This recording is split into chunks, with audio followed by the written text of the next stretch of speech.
Hello, everyone. So, Gaza is under an intense Israeli attack as we speak. 9 Palestinians have been killed.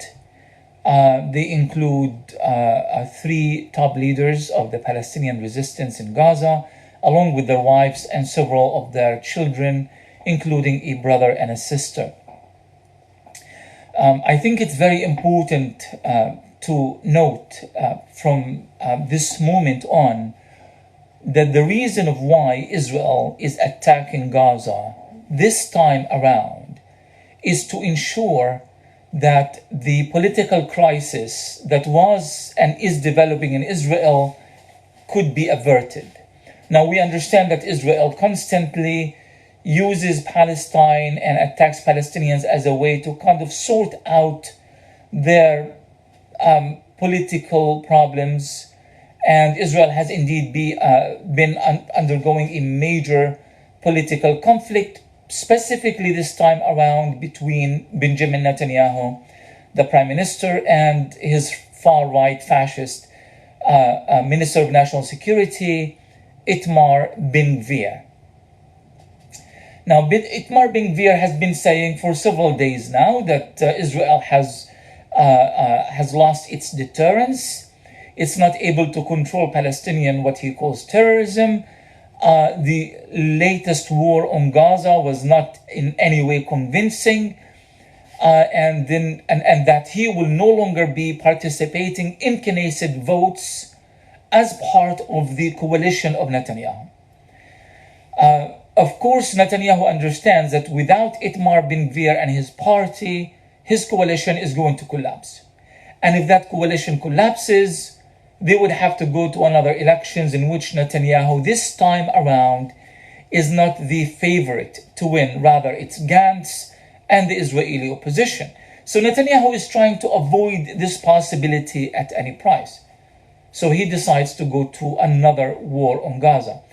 What makes this particular war very different than previous wars is that Netanyahu enters with the intention to kill Palestinians and to kill as many as possible. I'm not talking about sending a political message.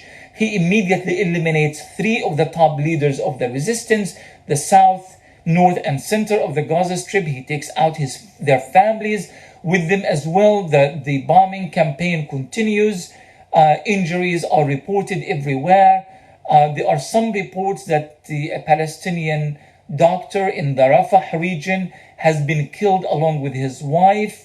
I am yet to confirm this piece of news, despite the fact that it has been reported by various respected agencies and individuals on Twitter. I'm holding off confirming that piece of information until we hear more details about it. Not just that, Israel has now shut down the two main crossings that connects Israel to besieged Gaza, and then they also shut down all train movements between Sderot and so-called Ashkelon or Asqalan in Arabic. They asked Israelis living near the fence separating besieged Gaza from Israel to go to the shelters and so forth. So we are anticipating a continued Israeli attack on Gaza. This raises a very important question. What is next for the Palestinian resistance? Will the Palestinians kind of satisfy themselves with few rockets attacks at Israel? Most of them fall in empty agricultural areas and say, well, we have managed to hit back? Or will they target Israel in a more unique way this time around? Now, we keep talking about the Palestinian resistance and as if it's a unified unit. And yes, in many ways, Palestinian resistance in Gaza is a unified unit. But that doesn't necessarily mean that there are no questions to be asked about the nature of that collective response. Notice how Israel is attacking the Islamic Jihad.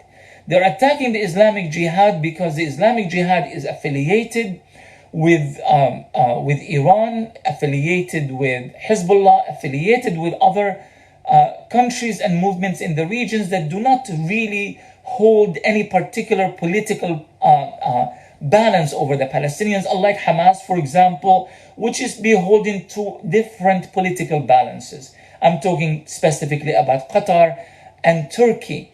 So the Islamic Jihad can respond, and they can respond fiercely, but Hamas might not, since they have a different kind of a political balance at work. Now, this is quite interesting, but also quite dangerous as far as Palestinians are concerned. What I mean by that is that, will Hamas leave the Islamic Jihad responding alone because Hamas has different political balances to worry about? Or will Hamas treat the resistance and any attack on the resistance as an attack on the collective resistance in the Gaza Strip? I think this is the question that the next few hours will try to answer. We don't know how Hamas will respond, and we don't know the nature of the Palestinian response as well.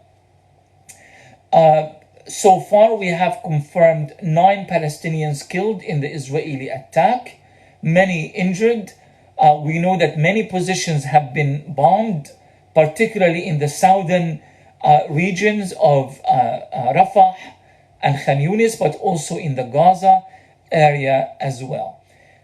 So we'll try to keep you updated as much as possible on this story, but these are some of the questions that we need answered, and some of the issues that we need to follow in coming hours. Of course, Israel makes all sorts of claims that, well, we were responding to imminent attacks that were going to be launched by the Islamic Jihad. That can't possibly be true, because the Islamic Jihad decision that they make in the field in the West Bank, they don't make it from Gaza. It will be made from Jenin, it will be made from Nablus, it will be made from elsewhere in the West Bank. It will not be made from Gaza. This is a political attack on the Palestinian resistance, and it's a way that Netanyahu is trying to send several messages.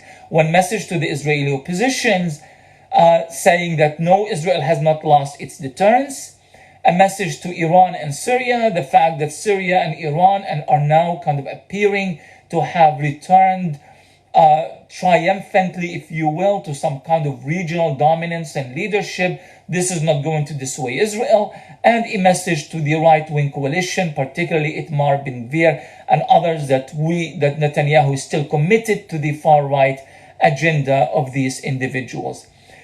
So there are several messages that Israel is trying to send, and sadly, of course, at the expense of Palestinian blood, they have sent these messages successfully. The question is, again, what is now? If Netanyahu is allowed to appear as if he has succeeded in sending these messages without a clear and precise Palestinian response to the Israeli attack, then indeed Netanyahu can claim some kind of a political victory.